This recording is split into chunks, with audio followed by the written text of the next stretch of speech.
Salve, salve galera do Esporte História, vamos dar continuação aí à comemoração, a homenagem aos 50 anos do tricampeonato mundial de 1970. Então continuando gente, só um adendo do vídeo passado, eu não falei sobre a música Pra Frente Brasil, do Miguel Gustavo, que era um compositor de jingles da época, que o governo militar meio que adotou uma campanha comercial.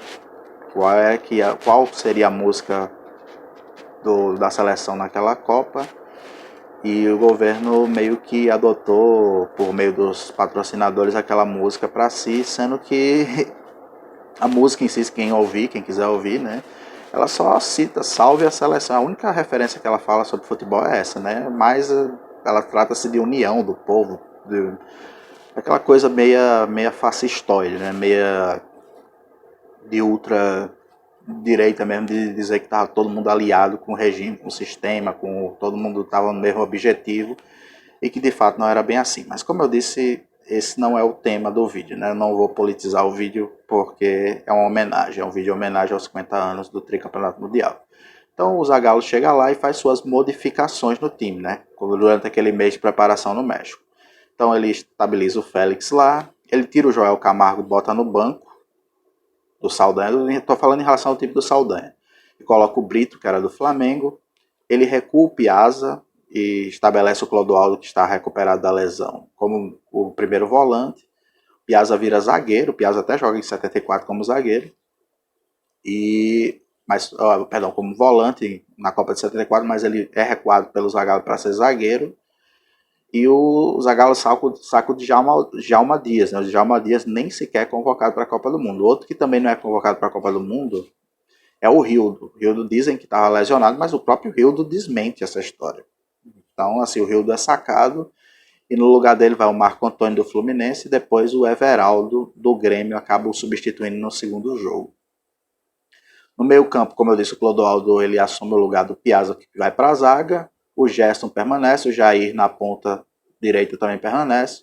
O Tostão, que tinha levado meses antes, tinha levado uma bolada na cara e tinha descolado do Ditão, o zagueiro famoso aí do Corinthians, e tinha acabado indo para Houston, no caso, fazer exames, porque tinha descolado 20% da retina. O Tostão, inclusive, esse problema acompanhou a carreira do Tostão todinha. Não à toa, o Tostão encerrou a carreira muito jovem, com 26 anos de idade. E aí o Tostão consegue voltar e permanece no time do Zagallo ali como um falso centroavante. O Pelé, e na ponta esquerda o Edu sai e dá lugar ao Rivelino, que é um meia direito, que era o reserva do Pelé, imediato com o Saldanha, mas ali que vira um ponto esquerda, mas um ponto esquerda meio naquele estilo Zagallo mesmo, quando o Zagallo era jogador, que recuava mais para compor o meio de campo.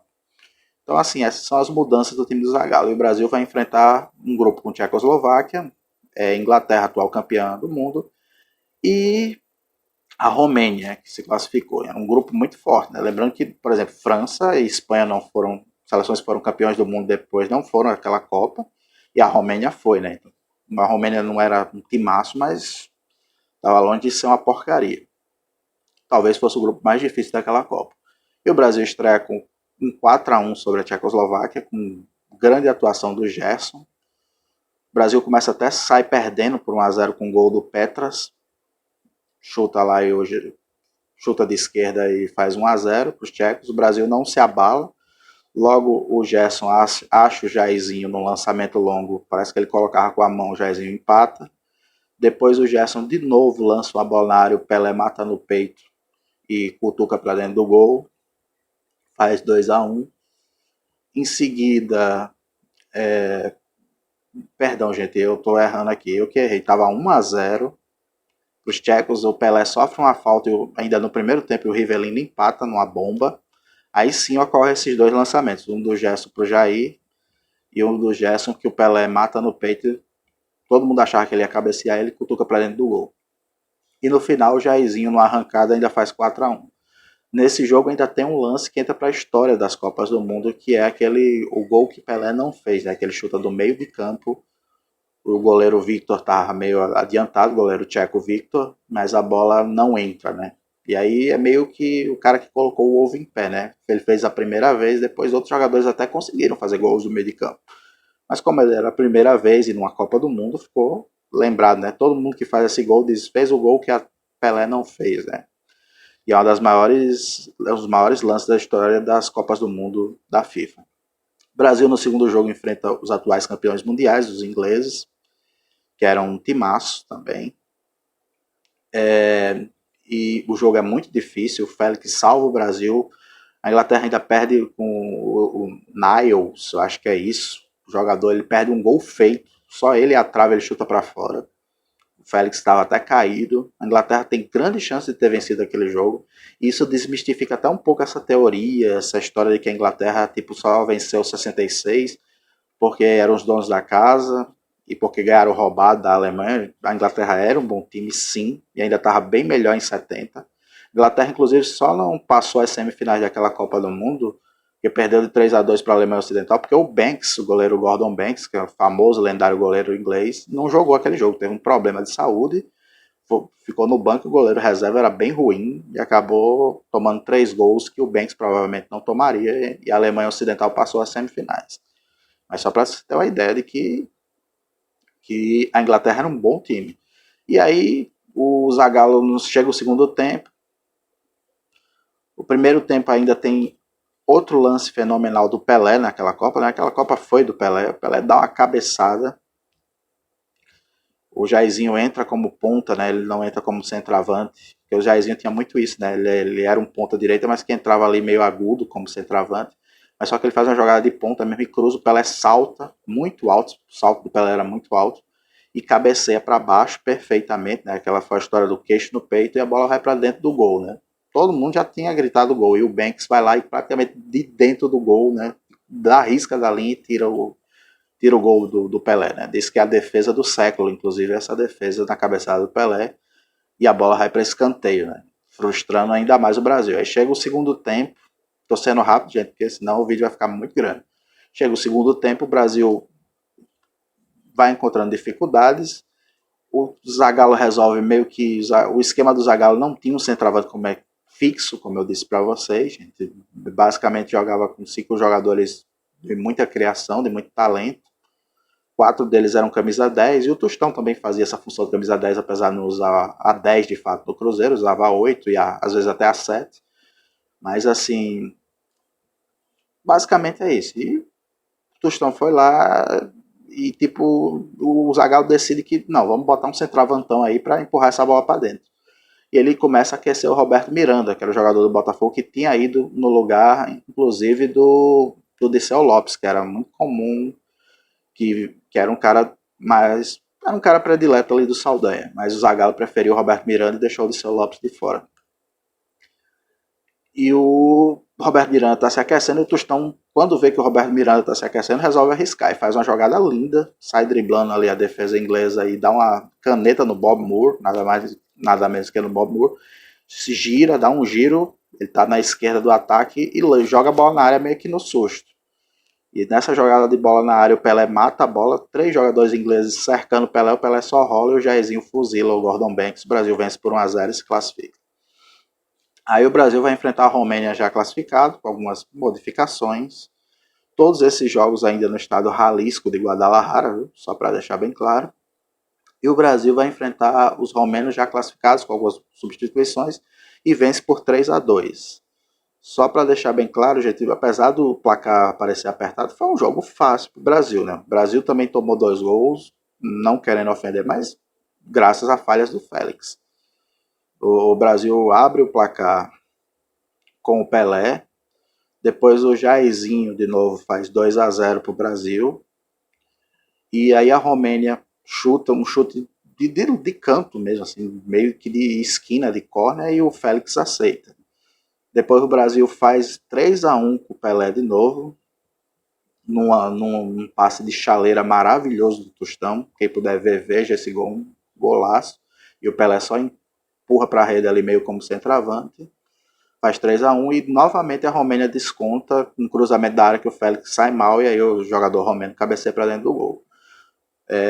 Apesar de, como eu disse, das falhas do Félix ali naquele jogo, o Brasil não sofreu perigo, o Brasil sempre esteve à frente do placar. E o Brasil já estava classificado. Mas foi bom para o retrospecto de vencer uma Copa do Mundo só com vitórias, né? Sem empates, sem derrotas. E aí fomos para as quartas de final, ainda no Jalisco. E só um detalhe, gente, o Dadá Maravilha, como eu disse no vídeo anterior, estava lá, né? No lugar do Toninho Guerreiro, que era do Santos e que era mais costumeiro convocado do Saldanha. E aí continua, mas aí ninguém sabe se foi a mando do presidente ou se o Zagallo gostava mais mesmo do Dario do que do Toninho Guerreiro. Mas o que é fato é que o Dario não entrou em nenhum momento daquela Copa do Mundo. E aí, continuando, o Brasil vai enfrentar o Peru nas quartas de final. Então, hoje diz, é uma galinha morta, o Brasil tinha que ter passado o trator mesmo. Gente, não era assim. O Peru era comandado pelo Didi, o Valdir Duarte, brasileiro, um dos maiores meias da história do futebol brasileiro. Tinha um time muito bom, tinha uma geração muito boa que perdurou ali até final dos anos 70, que jogou as 3 Copas, 74, 78, com aquela geração liderada pelo Teófilo Cubidias. E o Peru nas eliminatórias tinha tirado a Argentina. A Argentina não jogou a Copa do Mundo de 70. Então o Peru era um time muito forte. Quem era para ser o adversário do Brasil nas quartas era a Argentina, em teoria, né? Em tese. Então o Peru era um time muito forte naquela época. E o Brasil ele abre o placar numa jogada do Rivelino para o Tostão. O Tostão desencanta naquela Copa, né? Apesar de ser o camisa 9, ele não faz muito, só faz 2 gols naquela Copa. Depois o Brasil faz 2-0 já no segundo tempo com uma jogada do Pelé. O Pelé vai entrando na área e cruza, a bola bate no zagueiro e sobra para o Jairzinho, como eu disse, que fazia ali meio a função de ponta indo direto para a centroavância, né, para dentro da área, para a camisa 9. O Jairzinho faz 2-0, perdão. Depois o Cubillas faz um gol meio que parecido até com um gol da Romênia lá que eu disse foi falha do Félix. O Félix novamente falha, chute meio de canto, meio de esquina, e o Félix aceita. E aí o Brasil, no caso, sente um pouco a pressão, mas depois deslancha.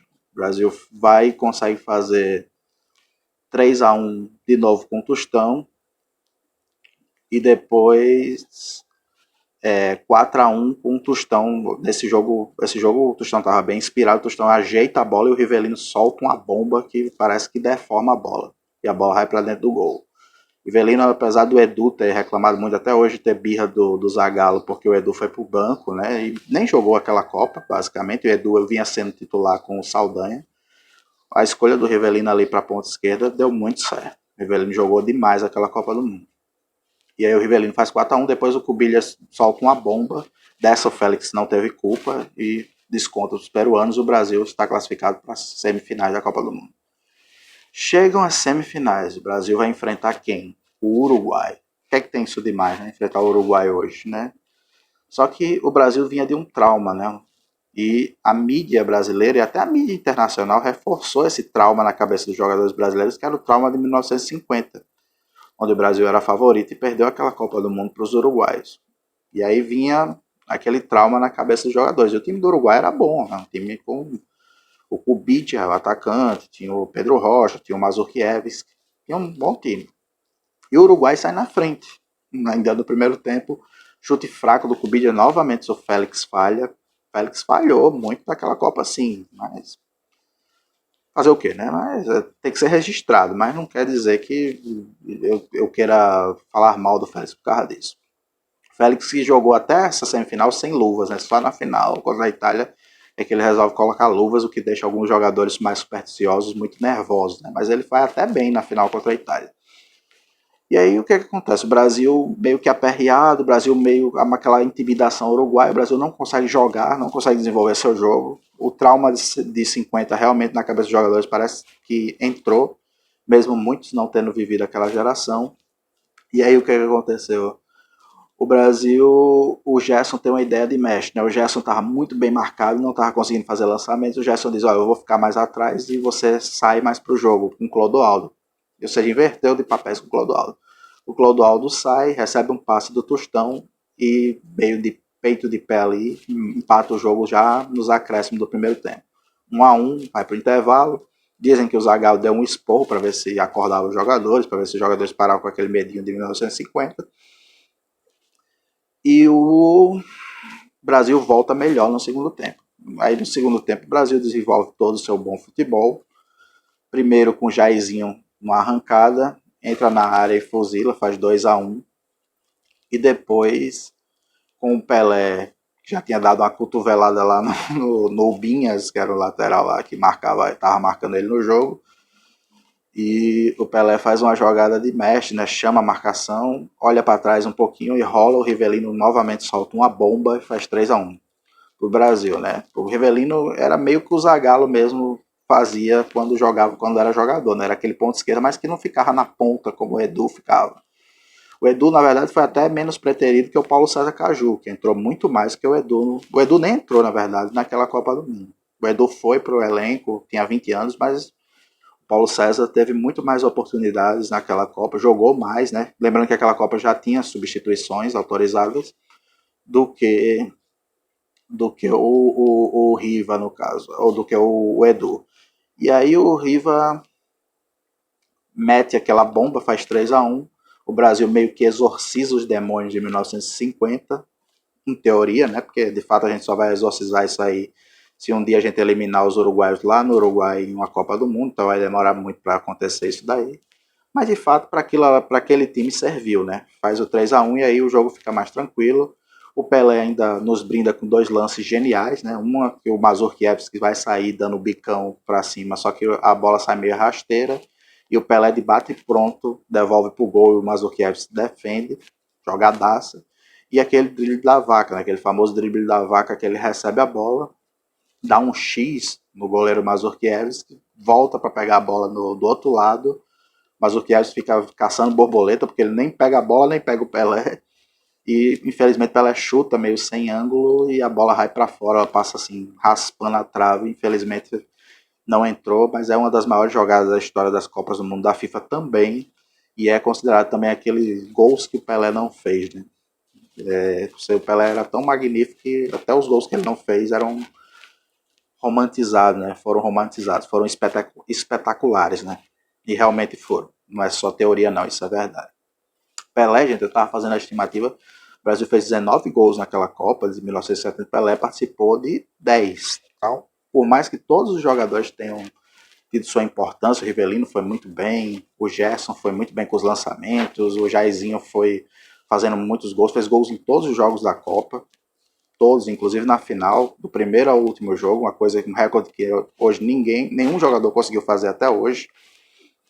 Mas assim, quem mais? O Tostão criando jogadas, dando passes, também foi muito bem. Mas o Pelé ainda conseguiu se sobressair, né? Ou com 4 gols que marcou, ou com passes para gols, ou até faltas sofridas que o Rivelino ia lá e metia a bomba. Então, de 19, 10 o Pelé participou. O Pelé foi muito.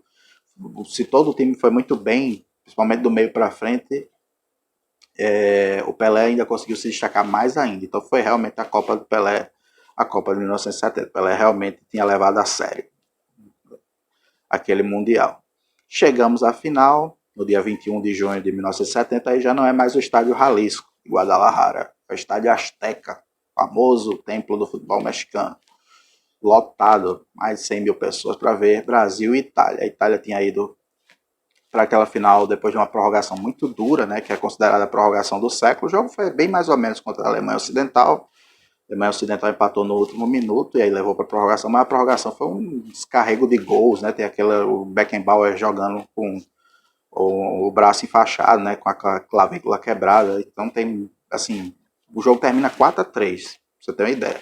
Mas a Itália se desgastou muito para chegar àquela final. E aí chega num sol de meio-dia para enfrentar o Brasil, só para que vinha, como eu disse, bem preparado fisicamente, né, e que tinha o melhor do seu futebol, muitas vezes até deslanchando-se no segundo tempo, graças aos treinamentos físicos. E aí o Brasil entra naquele jogo com Félix no gol, Carlos Alberto, Brito, Piazza e Everaldo, Clodoaldo e Gerson, Jairzinho, Tostão, Pelé e Rivelino. Esse era o time brasileiro. Você vê que não tem nenhum centroavante de ofício, quem vai fazer mais a função de centroavante é o Jair. E a Itália, no caso, ela a princípio começa retrancada com o Brasil.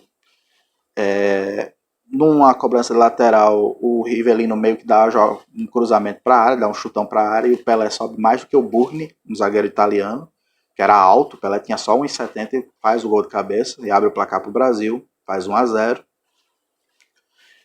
E aí o Brasil se sente mais tranquilo, se sente mais à vontade e começa a desenvolver seus jogos. Os italianos pouco vão ao ataque, como eu disse, estavam muito cansados, né? Não era uma seleção nem mais forte que o Brasil, se estivessem bons fisicamente, quanto mais cansados da semifinal anterior, né? Lembrar que preparação física era diferente, gente. O jogo de futebol era diferente naquele período.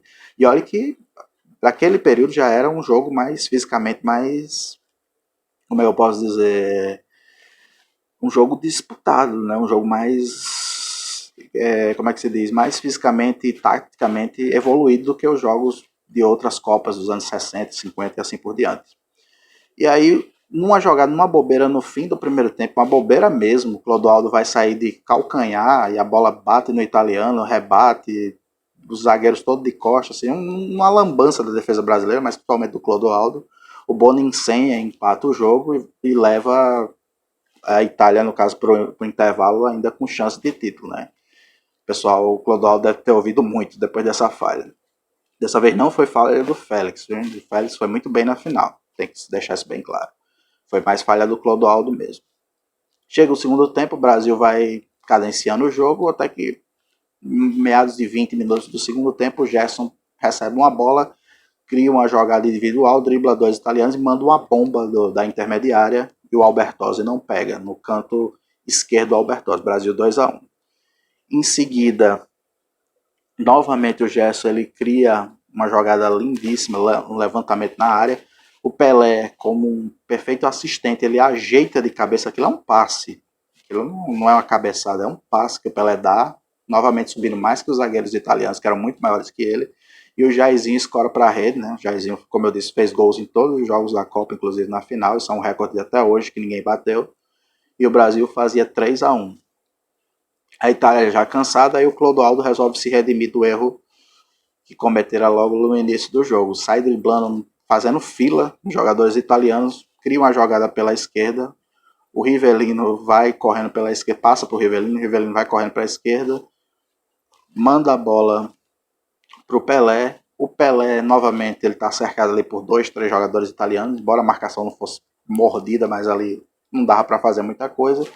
O Pelé meio que lembra que nos treinamentos tinha a passagem do Carlos Alberto Torres, que era um lateral que passava muito. Não à toa o Everaldo ganhou a titularidade, porque o Everaldo ficava mais como um terceiro zagueiro, o Carlos Alberto meio que avançava como um ponta, até porque o Jair muitas vezes ia para o meio como centroavante.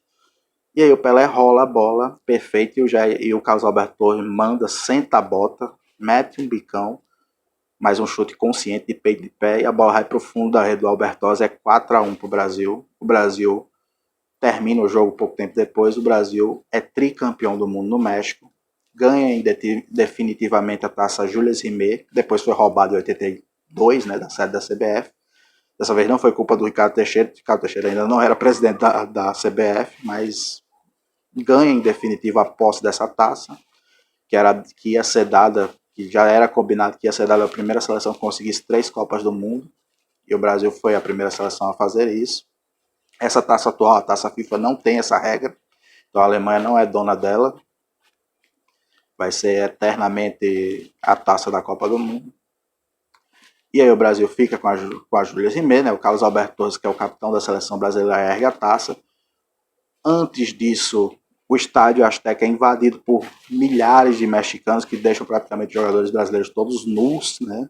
Porque todo mundo leva um souvenir, uma chuteira, uma meia, a camisa, o Tostão mesmo sai quase pelado do gramado, porque todo mundo tava roubando coisa ali, meio como se fossem coisas divinas, né? Coisas santas. Até o próprio zagueiro italiano, tem um zagueiro italiano que rouba a camisa do Pelé quando acaba o jogo e depois ele vende no leilão anos depois. Você tem uma ideia de como aquela seleção encantou o mundo, encantou até os adversários. E houve uma invasão de campo, nunca vi isso em outra Copa do Mundo, alguém invadiu o estádio para comemorar, mesmo naquelas Copas do Mundo que a organização ainda não era tão rígida como hoje é. Os mexicanos invadiram o estádio e depois de muito tempo os jogadores vieram com outra roupa. O Carlos Alberto ergueu a taça Jules Rimet e hoje estamos aqui comemorando 50 anos e dando os parabéns por essa conquista maravilhosa da maior, isso daí é a opinião do canal e a opinião de muitos especialistas, da maior seleção de futebol que já jogou, que já se reuniu, que já existiu. E que só se voltou a se reunir mais uma vez no jogo da amizade contra a própria seleção mexicana, já aqui no Brasil, em 1970. Que era meio que para agradecer o carinho dos mexicanos que os brasileiros tiveram na Copa do Mundo. Mas assim, que nunca mais voltou a atuar junto, né? Esses 11 jogadores nunca mais voltaram a atuar juntos e conquistaram aquele título. Então, basicamente, a história da Copa de 70, bem resumida, é essa. Dar os parabéns, né, aos que estão vivos e àqueles que se foram também, que construíram a história do nosso futebol. Aquele chute do Carlos Alberto, durante muito tempo, foi o chute assim, que pôs fim a uma era de ouro do futebol brasileiro, né, com 4 Copas do Mundo disputadas e 3 títulos. Ou seja, nenhuma seleção conseguiu isso até hoje. E, mais uma vez, agradecer, né, porque se não fossem essas gerações, não teríamos gerações de Romários, de Ronaldos, de Neymar, de Rivaldos, de Zicos, de grandes jogadores, alguns campeões, outros não, que se inspiraram, né, e fizeram o Brasil ser hoje o que ele é, a potência do futebol que o Brasil hoje é.